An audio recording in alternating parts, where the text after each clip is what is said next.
Kanzikainese ugadini kwa Manjoro. Awakomana wangu watoenda kwa DC. Tikati kugadini kuni mwana vaega andira kwa ikwanzo wangodzike ugadini. Tivakadzika ugadini kwa asho atakawataura ngwaungana. Saka chame ndiye adarungufona ari yaboti muri kupi pindai ngoubusta kugadini. Isikungodzwa tikati kuni. Ndipo wakasvika wakaonekse kuni kwati kuti kwatodoka. Ndio kasvika mukomana yakati sister tumwa ngewe clerk of court kuti endai moputse garden ra James Manjoro. Mutikataputsa ndio washamubhadhara uneko Manjoro. Saka ngatofika ngatofika tuputse garden ivo ndasinza ngoko. Tikati garden andira James Manjoro. Garden ngerangu. Kuti riri garden rangu izo muti ngera shavunduka garden ngerangu ndakanyamba kare. Kwa imbuya tingoisa mcheni mukararama ipi makucheni. Kataiwa ndizo ndikuda. Umwe mukomana wani pane unga isanga yakaungana. Aibata mamiri akaita nyaya mukataka maita izvi muri kuita izvi. Dai mari kaona wambotaurirana. Pakaita hondo huru. Ini takaona machinda asvika kuita kunge nguva yehondo iri nani takaiona hondo asi yanga iri nani. Kuita kufisa. Wabva wakusumika ndakati kechipiri. Kwa imbuya tatiri morara maakujeni. Ndikati ndiro ndiri kutoona mugwasha. Wabva watanga kaka. Mbuya. Pane chandoda kuzwisisa. Ndo kwasanga ndiri kuenda mberi ka. Asi tiri kuenda tikudhira nenyaya isiriyo. Munda wamuri kuti mimi garden ramuri ndo renyu. Ndo semugarden riri kuzindira James. Ndindaka pakafika baba. Kuti mai wapera. Saka zvakafanana. Kana muri kuti ndimi makapa. Garden rachiro riri kuzindira chavunduka. It means kuti zvakafanana zvamunotaura. Because at the end of the day tine mapepa ari panapa. Pakaita kukota. Mapepa ari kukoti pane interdict yakataura kuti mirai. Zvese zvamuita sei. Zvamuita ipapo. Saka ini handikwanisi kuita sei. Kuti ndichinje zvakanyorwa naMajesty. Makanzi mirai, siyai, ibvaipo. Saka izvo zvofona ndo zvamunotedzera. Saka takazoenda kwa mutsa 15 October takaenda kwa DC. Ibva yanzi inini timba ndataura mamiri yakaita mamiri ndataura. Ndipo wakati imimi mungofanira kudzoka kwamambo kuti azondiko mungofanira kusaina yeye. Tiri kutaura kuti garden wakapiwa nditi chaura medzani. Ndipo takatamba kuuya kunoku. Kuuya kwakazoita mukomana wakauya nesamasike kutanga ndingofoti Israeli zvandokubatsira. Zvandokubatsira imbuya. Ndokuti mapepa akaMajesty ari kuti tendai chavhunduka James Manjoro and William Manjoro. Ende muri kuti mimi garden ramakapa James Manjoro ndiro garden rine mutombo uri papi. Saka imimi kukotika hawakutauri kuti mimi ende kwamambo Mutasa. Wasina kupa itsamba. Wakakutora kuti mambo Mutasa toda kuti mutarise nyaya iyi panyaya iyi. Andingamugona kutaura. Because kana pasina izvozvo judgment iyi hapana chamakaita, because the next thing is to appeal to High Court. Because there's already a judgment yakapiwa. Munozaizvazvanotaura kuti havakuti nemuromo dzokai kwamambo Mutasa. Ati waifanira wakatanga wakanzura chii judgment iyi. Ati zvafanira kuti chavhunduka anzenda panzvimbo garden ndirani ndinako ndozvataura nani naMajesty. Ini ndo yamunongoti mbuya garden ndirani nderenyu endai pai pagarden. Chii chiri kuitika? Imi muchasvika ikoko muti mambo what? Uyu James woti ndine mapepa api? Ini ndozobvunza kuti mambo kana paine mapepa akadai kana handiti mutemo unoziva kuti kana paine mapepa akadai munhu anoendei nemapepa. Handizvo?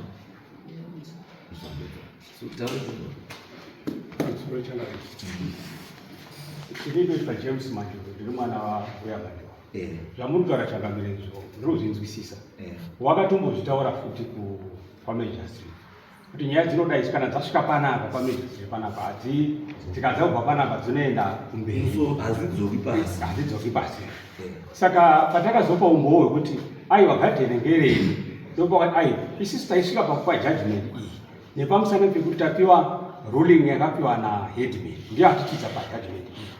Saka isusu hatigoni kuziva zviri komunogarapo vanhu vanoziva zviri komunogara ndivana headman navana mama ndo vari pasi pedu kuno. Saka zvamungaita imimi ndezvekuti munoita pamambo, mambo ndiye ane ziso rinokwanisa kutarisa nekuona kuti chakaitika chasatisa kuti pazoiswe judgment yani yaheadman iyi ndokudzoka patino.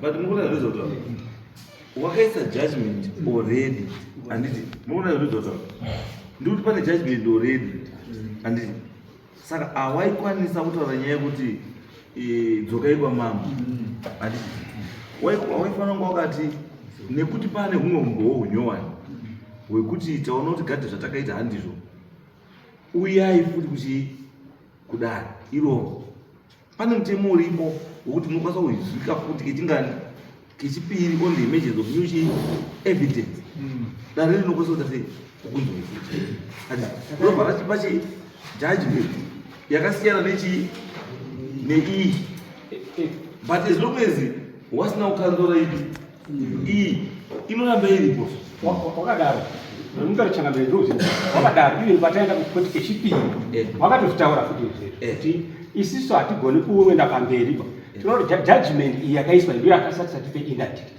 Saka judgment iyi anokwanisa kuona kuti umboo hwatipa tizoise interdict ndewechokwadi here kana hausi wechokwadi ndimambo vanogona kuona izvozvo. Saka because chinoda kubviswa interdict interdict zvainoreva muzachinoreva kuti interdict inoreva kuti mirai zvamuri kuita kusvikira judgment yadi yabuda kana kuti mamiriro akaita chinhu izvozvi zviri kuratidza kuti chinhu hachisi chenyu because pane judgment imwe iripo iri kuratidza kuti handi chenyu. Saka imi mirai kuenda ipapo kusvikira judgment iripo yaita sei yagadzirwa. Saka judgment iripo iri kubva kuna tichaona handiti. Saka judgment irikabva kuna tichaona ndiyo yakataura kuti muri kutora nzvimbo yani yachavhunduka, nzvimbo ndeyani ndeyachavhunduka. Saka imimi zvamakuita mati yakunzi yaappeal kuti muri kuappeal against decision yakaitwa nani natichaona. Ino ikoti yakushanda seappeal court kunzwa chii iyoyo nyaya iyoyo, asi chaisingakwanisi kubvisa ichii haikwanisi kubvisa interdict yakadii yakaiswa iripo because interdict inokwanisa kuzochinjwa chete kana mutongo uripo wakadii wachinjwa. Maizwa nyaya yedu ndozvandikuedza kutaura izvi. Saka tinoabvira kuti interdict ingori chii ingori asi chamakuda inini chakurochizwa kuti yes interdict iripo asi makurwawo kuti muzive kuti nzvimbo ndeyani ndeyani imimi kuti ndeyani. Saka isiri kubatsirai patinoita izvo right now handiti ndezvokuti hatisodhira neinterdict takudhira netsamba yakanyorwa natichaona ndiyo maakuti appeal against not kuti muri kuti appeal against decision yamajesty. Ndizvatogeza kuti ndikutaura kuti hamusi kuappeala against interdict kwandiri muri kuappeala against decision yakapiwa natichaona asi interdict remains in force.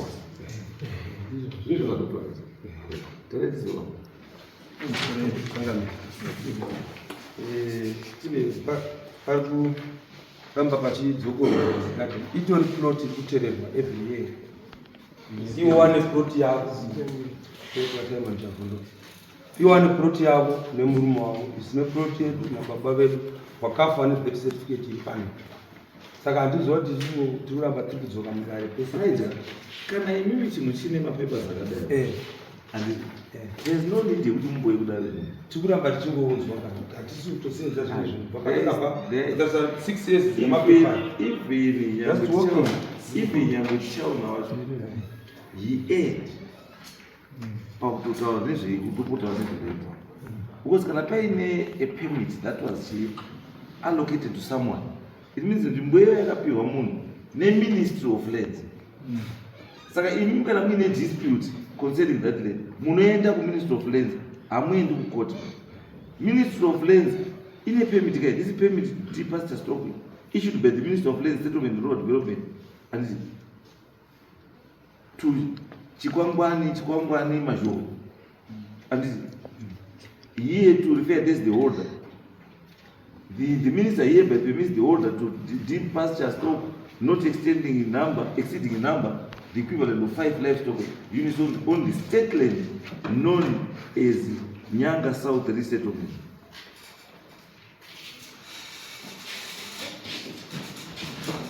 And immediately will be paid.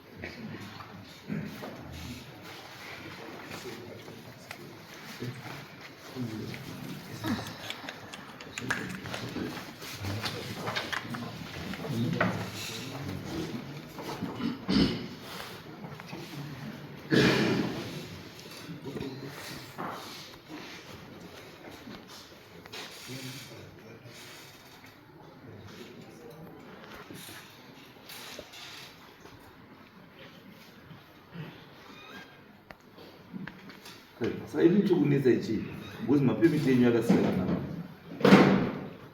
dai kuzenge kuti umwe akapiwa permit yeumwe munhu same number zviri nani because this one is 24 permit number 26/45 this one is 18 stroke something akasiyana da so where is the problem pamusoro changamira tena mubitwa William Manyika pane nyaya yerusanganiswa yerubatanidza isiri kufanira kubatana mapuloti mapemiti emapuloti aya uyu nemunda wavo awa nemunda wavo magadheni aya akaya haasi mukati memindaba ichi magadheni akaenda kundobatwa anongoti munhu aingobata gadheni paabata gadheni chero munhu paangobata gadheni saka inomenisland saka inobatanidzwa kunzi mumunda mangu riri gadheni ndozvichiitika pakubatanidza nyaya yepaperwork permit plot pati magadheni ari ega minda iri payo ndokanda kunzwa because if kana magarden asiri part of my permit then there's no need of us talking about my permit because kana land yamutaura kuti outside my coordinates are then it means with area in dispute haine mapermit kana kosabhuku wacho ari sabhuku wari vanozisabhuku shamwari because why ndikudaro because munhu anoziva magadheni asabhuku ishe akamboziva magadheni asabhuku because ishe cannot give a judgment yegadheni gadheni ndo rasabhuku chaizo because sabhuku ndokwanogara inini ndakaenda kuna sabhuku inini pachangu ndakaenda pasabhuku sabhuku wati handisi kuzodini handisi kuzomupindira vaona inyonisa unosima migamiro ipesipesi vasinondipa $5 saka vana venyu vangonetsa ndikati asi mimi sabhuku hamuzivi here kuti gadheni ngere kwamanjoo magadheni makapuwa nani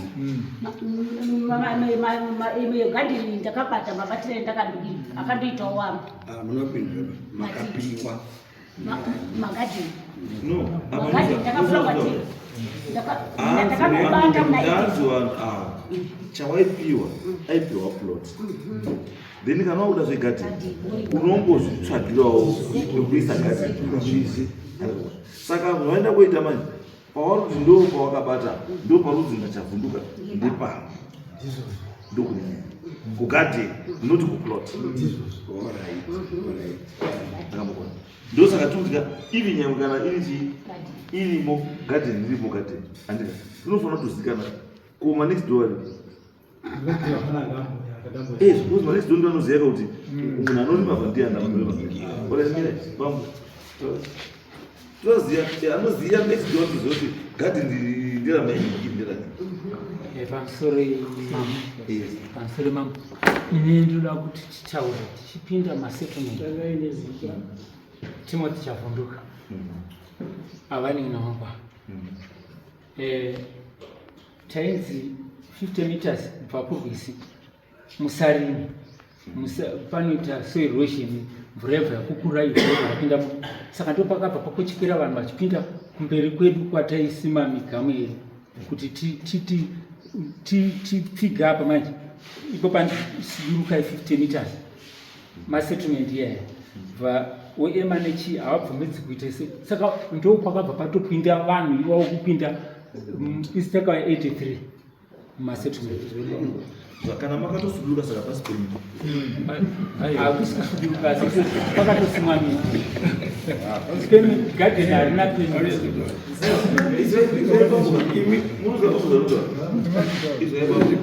mati mimi zvamataura pambo in other words you are telling me kuti zveshuwa apasi ndozvamataura ini muchifunga kuti mutaura ndepei asi pari pamberi asi hapasi pei because mutaura kuti takasuduruka ma50 meters then people came and took advantage of ma50 meters river bank ndobva munhu atoya pa50 paya munhu atoya paapata ipopa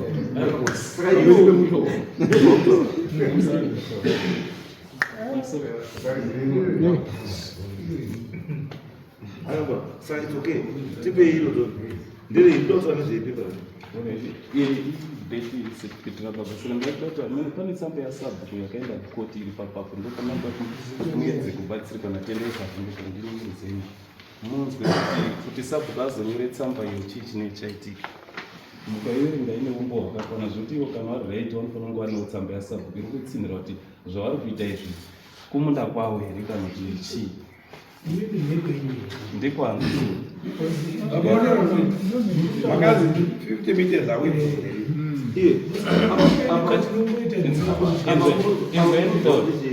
pane kwawakatosima miti wakasima miti kurwisi kusingatobvumidzi kwachikuko kavana chawakarima sobva warima muakavacha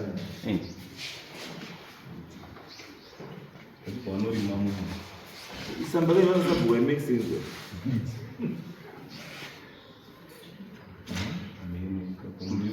to me it doesn't make any sense why because hatisi kuwirirana kuti varume vaviri ava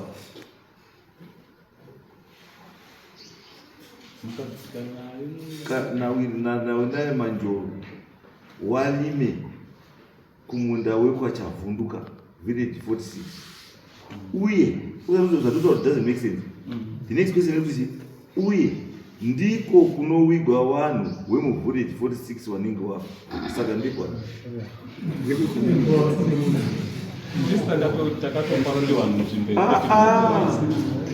saka ndekwani kana kuti wigwa vanhu vemuvillage saka ndekwani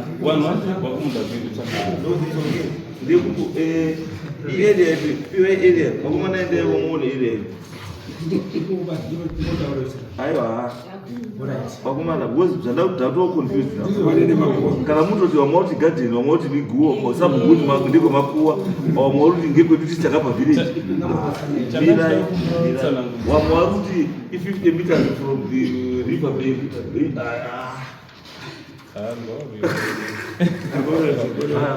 ndikaito zvionera ichi iarea ipi ayo iyi yedu isisi village 46 kune